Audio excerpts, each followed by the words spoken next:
Hey folks, welcome back to Gaming Garbage. We're taking a look at games, chat about the gaming news in the industry, and of course, stream for fun. Today we're taking a look at Gaming News Consolidated. This is August 19th through the 24th. God, I've been trying this for 2 hours now. And for whatever reason, my last stream, I've had constant stutter issues. My last stream, the VOD file didn't save on Twitch, which is horrible. And so yeah, I gotta do this all over again. And it's been brutal, folks, trying to actually do this. It's been a mess, but yeah, I keep having audio stutter with my mic, and I've tried absolutely everything I can possibly think of, even stuff I wouldn't think would even affect it, but just in case, I have tried everything. So let's see if it's actually working now. Testing 1 2 3 1 2 3. Okay, so it's actually working now. Let's see if we can do this again. This is probably going to be a shorter one because I'm just literally running out of time, folks. Again, I've been trying this for 2 hours. And yeah, I got to do this again. So, quick little reminder, though, at the beginning. Remember, life comes from you, not at you. Okay, if you're waiting around for stuff to happen or you're thinking one particular event is going to change your life or make things better, that's not how it works, folks. I'm serious. I've tried that. Doesn't work that way. Remember, it comes from your input. And if your input is 0, that's what happens. 0.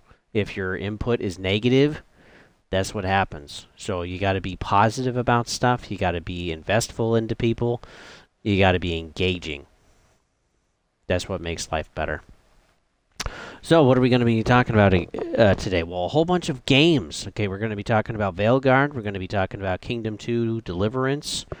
Black Myth Wukong, Madden 25, Concord. So, boy, let's get into this. Like, sub, all that jazz. Thank you very much. The algorithm appreciates it, as do I.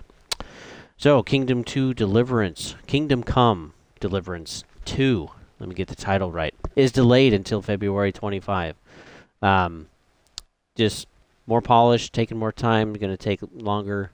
Whatever. So far, it sounds like it's going well. I think it's kind of ironic, too, that a lot of people really didn't, kind of more or less made fun of Kingdom Come, and now people are excited for number 2. So, not exactly sure how that works, but that works out that way sometimes. But, yeah, expect it to be February. We've still been getting a lot of delays. A lot of stuff that was supposed to be beginning of 24 is now at the end of 24. Stuff that's supposed to be mid or at the end of 24 is now going to be 2025. So is this just gonna keep? I mean, we got so many delays now. Like, I've already been complaining about this since 21, 22, and we're just continuing on to have these delays. These games still suck. These games still have a ton of bugs. Even servers don't work and stuff like in Diablo when that launched. Diablo 4. So yeah, I think this is just here to stay, folks. Oh, and for those of you that don't know, GTA 6 is fall of 25. So we got more than a year left to wait. That's a long time. Just wanted to update you guys on that. And that's from one of the heads themselves at Rockstar. So, take it for what you will. Let's talk about Dragon Age. So overall impressions of the game. I think it's going to be one of the better games this year. Again, with having some of these delays, they're being taken out and being put into next year. And while I don't think the Veilguard is going to be amazing or great, I think it's going to be still pretty good. It's going to be one of the better games that people are going to enjoy. Now, with the Veilguard, it was called Dreadwolf. It's now called Veilguard, so they've probably tweaked and changed the story a little bit. Or maybe a lot, and maybe we'll actually get to tell and see that. I personally won't be reviewing it, but make sure you do actually see some gameplay or you look at actual real reviews of people streaming it. Because, yeah, while I don't think it's going to be made for everybody. And I did watch the gameplay trailer again, the story trailer and the reveal trailer. And you are going to have to actually play Dragon Inquisition first. Because, again, we're just taking off where Inquisition left off. We're being reintroduced to some of the characters, and some of those characters have changed. And so, yeah, you're going to want to be caught up before you actually play. Yeah, the reveal trailer got us all worried. But again, this is not the gameplay. It's not like a live service thing, so we don't have to worry about that. It will be more like a Dragon Age game. It's still frustrating that you can't play all of the characters in your party, but I'm going to see this more like a Mass Effect, like a Dragon's Dogma type of style of game, where you have members in your party. You know, they're going to be able to benefit you, or be able to do things for you, or have special abilities, or help you in certain situations. And again, you're still going to have a team that can like kind of, you know, shave off some of the damage, take on some of the other enemies, so that hopefully y'all can survive. But I still think it'll be a fun one. If you're a Dragon Age fan, you still might actually pretty much enjoy this. If you're not sure, again, just wait for those reviews. Actually wait to see real stuff yourself. Now, when it comes to pre-ordering, okay, there's multiple versions of this, but there's two of them that I want to talk about because this is pretty insane. Rook's Coffer is $150. Okay, it comes with some gauntlets or whatever. It comes with like a glass flask that's 4 inches long, where the top screws in. That was actually a bullet point to try to sell this thing. And you get some other stuff too, right? And most of us probably don't really even care about these anymore. But if you do, just understand that it does not come with the game. Rook's Coffer Edition does not come with the game. I'm not talking just physical. There's no digital code either. Let me say that again. There's no digital code either. So there's no game.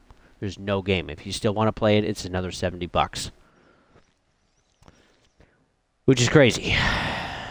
Also, the Varantium Edition, which is cheaper, which is nice.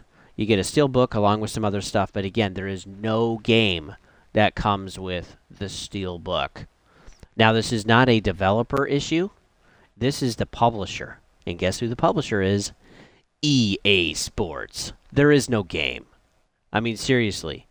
I wouldn't buy these editions because I don't want this to become a new form of way to sell you less for more. Because, yeah, they're not even giving you a game anymore. They want you to actually go out there and buy the game. And this is really shoddy because while it says it in print, the expectation is that if you buy one of these super fancy lockdown editions, you know, you're getting at least the game or a code or whatever. And no, that is not the case. So how frustrating, honestly, that is just so scummy. So we can all thank EA for this, honestly. Right now, eBay has Rook's Coffer Edition for basically $400. So yeah, $400 without a game. I don't know who has that kind of money. I don't. That's a lot. That is a ton of money. 150 is a ton of money for me. So good gravy. That's insane. So yeah, just be aware of that. And yeah, we'll see what the reviews are. Veilguard comes out on October 31st. Let's talk about the Borderlands movie. It's at its second week now. Its estimates were $2.35 million at the box office. This is actually a 72% drop from week 1 to week 2. This is actually worse than Madam Web. That had a 61% drop-off, so an 11% bigger drop-off than Madam Web, and Madam Web was really, really bad. There just really wasn't anything else to watch out there, but the Borderlands movie is getting worse than that, so I don't understand how Borderlands can even make money. So far, global sales are at $16.5 million at the box office. So yeah, they're not even going to be close to breaking even because they need to make about $150 million in order to do that, because it was about 110 for original budget, or 105, somewhere in there, and then it got up to 120 because of reshoots for like 3 weeks, and then it got up to, and then yeah, they got to market it and try to all that jazz, and so in distribution, and that was like another 30 million on top of that. So yeah, we're looking at 150 million Borderlands has to make, and I'm with most of you. I am not excited about movie adaptations, and that's why I cover them here. Also, some news too: the live-action TV show of Tomb Raider is canceled. Yes, I am actually really excited about that because I was not excited about the writer or producer. I don't want them to touch Tomb Raider. No, thank you. So yeah, it's canceled. It's not coming. It's wonderful news. The other thing is that the cartoon show, as far as we know, is still coming, but Lara Croft looks like a dude. And I don't want a dude Croft. I want Lara Croft, okay? And that's why a lot of us guys liked her, okay? She's feminine. She's got a chest, and she's got long hair. And she knows how to hold a pistol, so 2A, baby. I mean, yeah. So at least one of them is canceled. I will keep you guys up to date on the Tomb Raider cartoon show, but my concern with the live action and with the cartoon show of Tomb Raider is that the shows would show you who the new Tomb Raider is instead of actually showing you what Tomb Raider does through the adventures, who Laura is, like how Laura is made, and some things that affect her. And this is what was great about some of even the newer Tomb Raider reboots that we had, was it was just a great way again to show some of the younger side of Laura, which was cool. We got a little bit of that in the Last Age back in like 2000, when we had Tomb Raider 4, or the Last Revelation, I think that's what it was. And but yeah, I don't want these shows, okay, whether it's Marvel or Star Wars or DC or whatever, okay, I don't want these shows and movies to reinvent characters or to create alternative versions of them. Okay, we already know who they are for the last 40 years, or 30, 40 years, because these characters are pretty old, folks. And yeah, we don't need to have the TV show us who they are. We already know who they are, and we like who they are. That's why they make money. And we just want to see more adventures that change and develop them as a character. That's it. And the people in the freaking entertainment industry can't seem to understand that. So everything that they touch, I hope it burns. I hope they absolutely lose their ass, and because, yeah, they deserve it. So that's how I feel about that. Next, let's talk about Black Myth Wukong. So the creator had given out some review codes, but it came with a catch. So they were only for PC and not PlayStation 5. This actually concerned some people, and it shows, too, that the concerns were actually founded. People were thinking about this correctly, so that there actually are issues on PlayStation, and we'll get to those at a little bit later. The review, let's see. Also, the codes came with what couldn't be said, so can't insult other influencers. Okay, yeah, that should be a given. We should respect people. Fine. Offensive language and offensive humor. Well, basically anybody can be offended anymore, so there goes all of that. You got to be really careful with your language, and no humor whatsoever. So all of that is gone and out of the picture. No trigger words. So again, we're just, censorship at its finest. You can't have any trigger words related to the lockdowns of 2020. And they list them. And so, great. We can all imagine what those are. And then you can't discuss China's game industry. The policies, opinions, news, anything. You can't talk about anything.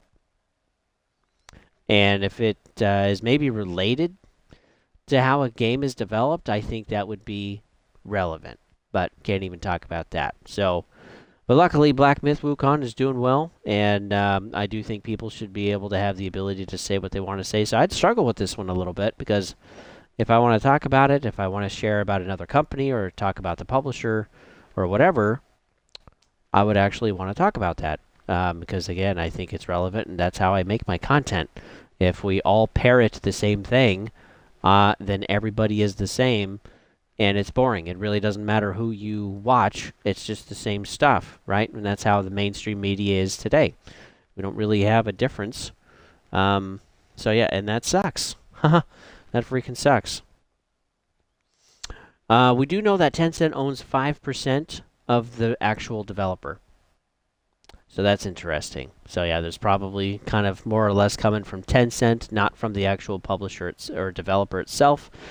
And, yeah, whenever something seems a little iffy, like not including a game in the super fancy edition that you buy for it, yeah, you can usually blame the publisher for that one. Let's see. So how is Black Myth doing? Black Myth Wukong is doing extremely well. On Metacritic, for PC, it's got an 81 out of 100, and it's got a 8.4 for a user score. So it's doing very, very well. Just about all users complain about map use and design. They actually struggle with it. They say they get lost, all of this other stuff. So yeah, they're hopefully going to fix that or patch that a little bit. The game is actually fairly big. It's got 90 bosses, but there's really no exploration in between. So it's not like it's going to be like an Elden Ring, right, folks? It's going to be, here's the boss, here's the boss, here's the boss, here's the boss. So pretty much everybody that you're encountering in the game is basically a boss. And I like that exploration in between. I think it's more fun um, that way. But yeah, there's no downtime either, so um, you could certainly get pretty tired uh, of just constant boss fights all the time. But people are even giving this a 9 out of 10, or a 9 or a 10, or people are giving this a 0 or a 1. And so, yeah, I can't read them all because I don't speak Chinese. But people are really good girl. But people are really enjoying a lot of the stuff and having a blast with the game. This is actually booming in China right now. It's getting so bad that people are just buying PlayStation 5s to actually play this. And what's insane is we're now having scalping going on with PlayStation 5s because they're selling so much. We now have 10 million copies of Black Myth Wukong that have actually sold. We're looking at $500 million that they've made off of this game so far. And on Steam, it's got a 96 review score. As of recording this, there's 1.2 million playing at the time. But yeah, this had a launch of day one of 2.3 million playing on Steam. So it's definitely being played on Steam more than anywhere than PlayStation. PlayStation maybe has roughly about 750,000 that are actually playing there. Or maybe a million. Well, yeah, it's still 10 million copies now. Yeah, no, there's probably a few million on PlayStation. Yeah. Let me redact that. Oops, my bad. Yeah, there's probably millions by now playing on PlayStation. I got no doubt. And then other millions on Steam. Day 2, again, was 2.3 million concurrent players. This is actually more than Pal World at 2.1 million. So they had 200,000 more people playing. And, yeah, it is just incredible how well this game has launched. They've probably made all of their money back and then some. They've done a great job. Alibaba said, too, that PlayStation 5s were the top sold game product with a 100% increase from the same time last year. So yeah, this is really Black Myth selling PlayStation 5s right now. And I don't think really any other game has really done this except maybe Helldivers 2. And maybe some people went out and got Xboxes for Pal World, or maybe some people went out and got Xboxes for Starfield. But it's really rare to have a game anymore that actually makes people want to go out and actually buy a console. And so it's kind of cool to actually see that. Like, the game is so good, people are willing to spend another $500 just to, just to go get it. And, but yeah, there are some issues, though, with the PlayStation 5. There's performance mode is actually pretty bad. So you're not hitting 60 frames. There's constant stuttering of those frames. There's poor image quality. There's textures issues. The best mode to play on is balanced. Make sure you're doing that for the best experience you can get. But PlayStation Time Tracker shows that Black Myth Wukong also is doing extremely well on PlayStation. It's number 89 out of 100, the top 100 games being played in the last 7 days. And yeah, it's doing great. It's really, oh no, last 30 days. Excuse me, it's pulling ahead. So it's been out for 1 day, maybe almost 48 hours, and it's already number 89 with over 1,000 hours played. With users on launch day, and the average user is playing about 5 hours and 10 minutes, give or take, at a time. So people are really setting some time aside to actually play this. So yeah, congratulations. I think it was Science Institute that put this out. I think that's the developer. I didn't write it down. I forgot. But yeah, Black Myth is doing wonderful, and it'll sell some more when it gets to Xbox, I'm sure. Got no doubt. Next, let's talk about Madden 25. Now we're going to go over some of the reviews. We're going to go over some of the issues. But again, there's a heck of a lot more if you want to watch the Angry Joe Show. Link down below so you can watch the whole full hour and a half. And there is a lot to complain about with the game. It's pretty bad. Right now, the Xbox Game Store has it as a 3 stars out of 5. This is with over 1,000 reviews. 42% are giving it 5 out of 5, and 43% are giving it 1 out of 5. So again, extremely polarized. And the advertising for Madden 25 still used the same word packaging since they've been using since 21-22, saying with boom tech and dynamic and varied and various outcomes and technology and making it sound great and amazing and brand new, right? It's not. The package animation is worse in the game when you're revealing what type of player you got, etc. And, last year we had red holographics. This year we just have this kind of like mild flash on the screen or over the card. And that's it. That's what we get. And how frustrating is that? Let me check my audio real fast. Sounds great. The cutscenes. Many of them don't have voice audio, even though the characters on the screen are talking. There's also words imposed sometimes on the screen for you to read while characters interacting with each other. Which, again, is just way worse than what it was. It's definitely a downgrade. Creation Center is frustrating. Creation Center is basically ported over from NCAA 25 with less. That's crazy. For picking faces, there's doubles there. There's just different skin color. When picking out a helmet, there's no chrome now. You can only make 5 custom logos instead of 10, like in NCAA. So you get half the logos. And it's just stuff like this that just frustrates you. It's like you're literally just porting over the game. Why did you have less? It really doesn't make any sense. We do get women coaches though, but the women coaches don't show up in the men's locker room talking to the team in the cutscenes. So, anyway, why add women coaches? I don't understand. You can't actually talk to your team. It's just, it's hilarious. Instead of Madden songs in the game and music, we don't really get a ton of that. Instead, we get more female rappers.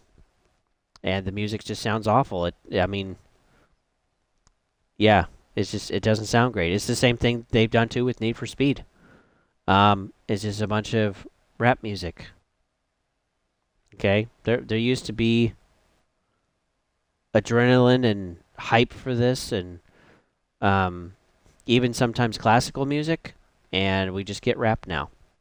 And hip-hop and R&B, and that's it. That's all it is. And honestly, I hate it. Same for even just, like, Gladiator 2. There's, like, rap music in there. Or, like, some of the music choice in Assassin's Creed Shadows when Yasuke is freaking attacking Japanese people. And there's, like, R&B style Asian music playing in the background. Oh, man, it's just, I think it's the only way they can make money. I'm serious. I'm not trying to say that to be mean, but I think they honestly need help making money. That is just crazy to me. We can't have variety anymore. We just got to have that. Let's see. You still can't split screen custom games. So you couldn't do that in NCAA. They didn't bother to fix that in the last month for Madden. And, yeah, that is how it is. They've taken away other stuff and options. So you only have 6 stadiums. Only 6. There's no strategy section. There's less roster types. You can't use custom teams in quick play. Why? Why would you do this? They've given us the timed hit stick back. They've been having that. They've had that since 2005. 19 years ago. 19 flipping years ago. No, 20 now, actually. Yeah, 20 years ago they had the timed hit stick. Like, this is not new, folks. Sometimes they're taking out features, and then when they're putting them back, they're selling them to you as brand new. And again, that's just not the case. Animations are still broken with NPCs doing the impossible. Field sense is stupid. Okay, they're doing the wrong thing. They're making the wrong actions and making the wrong decisions. And letting the team score and crap. Or simply not doing anything. And the animations, they don't look dynamic, okay? It all looks predetermined. So the whole, like, field sense AIs are, figuring things out. It's like, okay, the Madden that I played on my PlayStation 1 way back in the day with my brothers works better, plays better. The NPCs are smarter than the guys today. I'm not even kidding, folks. I literally played one of the Madden games or one of the NFL games for PlayStation 1, and I spent a lot of time on that, probably 100 hours. And that was part of my Saturday with my brothers. It was a blast. I loved it. Same with Need for Speed, right? We had some good times back then. But what the frick? It's like, you can't do better than a PlayStation 1 game from 30 years ago? Seriously, folks, this is getting insane. Like, why are we paying for this trash? Because it is trash. And NCAA 25 is definitely the better deal. Okay, there's a lot more there. There's a lot more teams. There's a lot more stadiums. There's a lot more effort put into that. And then Madden, it's a worse version than last year. It's not, and it's a worse version than NCAA. Don't even buy Madden. If you bought the bundle, I'm sorry. You already spent your money. You can't go back. But gosh, I mean, what the frick are they selling you? Experience boost for 2 hours or $15? Frick yeah. Screw you, give me money. I mean, this is great. Yeah, again, if you want the full review with the Angry Joe Show, the link's down below. But yeah, NCAA is worth it, but yeah, now Madden. And one thing that is nice that's improved from NCAA is there's no crashes with Madden. That was talked about that I could see between the few channels that I watched. I watched 3 of them. But yeah, none of them complained about crashes. But NCAA had crashes. Hopefully that's fixed by now since they've had a month to patch it. But yeah, it's just crazy. It's just crazy. Let's talk about Concord. Another wonderful game that is just failing already.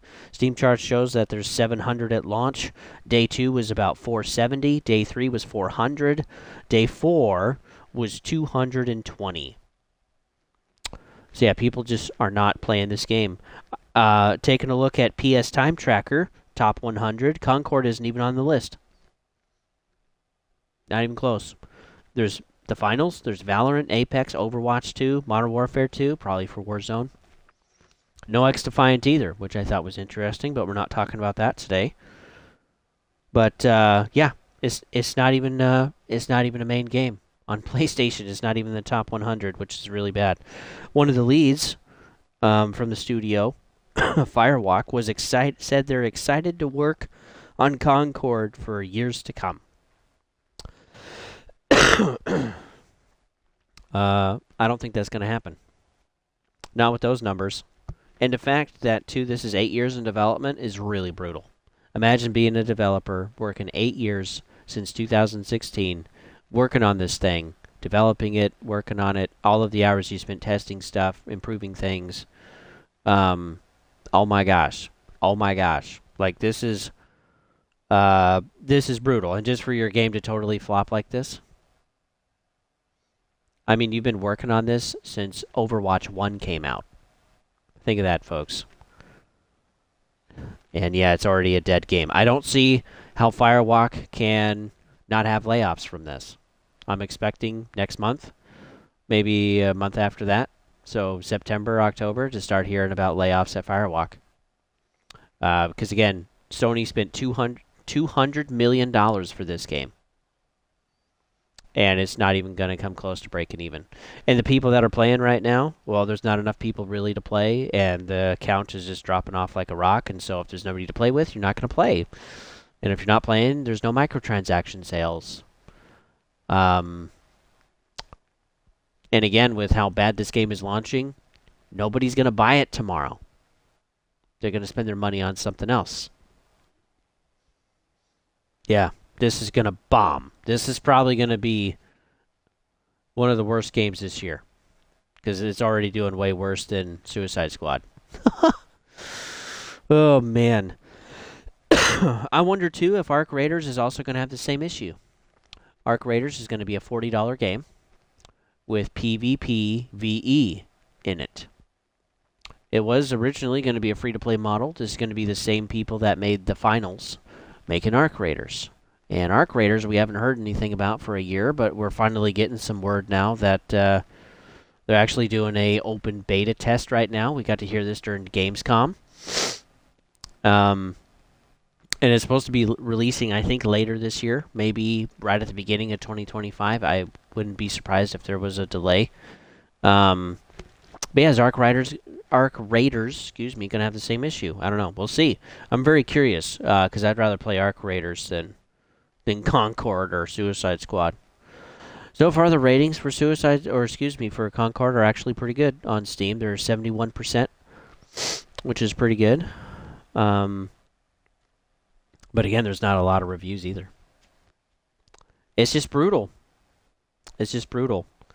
I mean, and this is Ryan's legacy from PlayStation.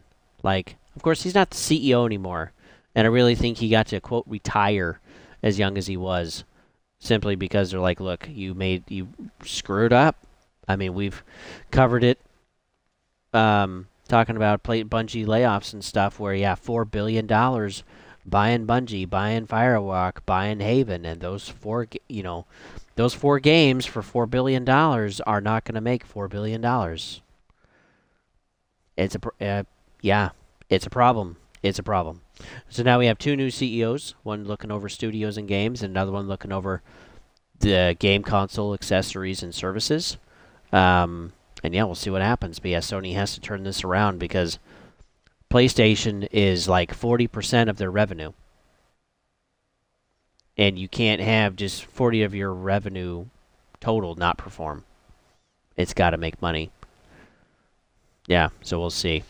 Last little thing I had here was Indiana Jones.